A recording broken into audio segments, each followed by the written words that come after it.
आप सबको जय मसीह की। आज का वचन प्रकाशित वाक्य अध्याय 11।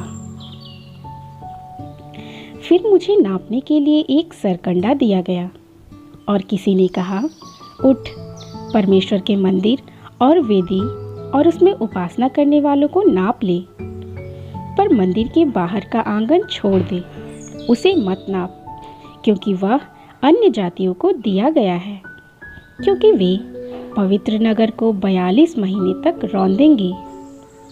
मैं अपने 2 गवाहों को यह अधिकार दूंगा कि टाट ओढ़े हुए 1260 दिन तक भविष्यवाणी करें। ये वे ही जैतून के 2 पेड़ और 2 दीवट हैं जो पृथ्वी के प्रभु के सामने खड़े रहते हैं।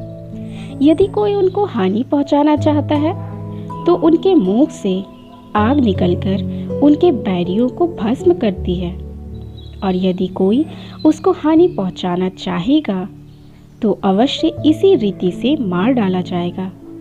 उन्हें अधिकार है कि आकाश को बंद करें, कि उनकी भविष्यवाणी के दिनों में मेघ ना बरसे, और उन्हें सब पानी पर अधिकार है कि उन्हें लहू बनाए, और जब जब चाहे तब तब पृथ्वी पर हर प्रकार की विपत्ति लाए। जब वे अपनी गवाही दे चुकेंगे तो वह पशु जो अथाह कुंड में से निकलेगा उनसे लड़कर उन्हें जीतेगा और उन्हें मार डालेगा। उनके शव उस बड़े नगर के चौक में पड़े रहेंगे जो आत्मिक रूप से सदोम और मिस्र कहलाता है, जहां उनका प्रभु क्रूस पर चढ़ाया गया था। सब लोगों और कुलों और भाषाओं और जातियों के लोग उनके शवों को 3.5 दिन तक देखते रहेंगे और उनके सब शवों को कब्र में रखने ना देंगे। पृथ्वी के रहने वाले उनके मरने से आनंदित और मगन होंगे और एक दूसरे के पास भेंट भेजेंगे, क्योंकि इन दोनों भविष्यद्वक्ताओं ने पृथ्वी के रहने वालों को सताया था। परंतु 3.5 दिन के बाद परमेश्वर की ओर से जीवन का श्वास उनमें बैठ गया और वे अपने पांवों के बल खड़े हो गए, और उनके देखने वालों पर बड़ा भय छा गया। तब उन्हें स्वर्ग से एक बड़ा शब्द सुनाई दिया, यहाँ ऊपर आओ। यह सुन वे बादल पर सवार होकर अपने बैरियों को देखते देखते स्वर्ग पर चढ़ गए। फिर उसी घड़ी एक बड़ा भूकंप हुआ और नगर का 10वां भाग गिर पड़ा, और उस भूकंप से 7,000 मनुष्य मर गए, और शेष डर गए और स्वर्ग के परमेश्वर की महिमा की। दूसरी विपत्ति बीत चुकी, देखो तीसरी विपत्ति शीघ्र आने वाली है।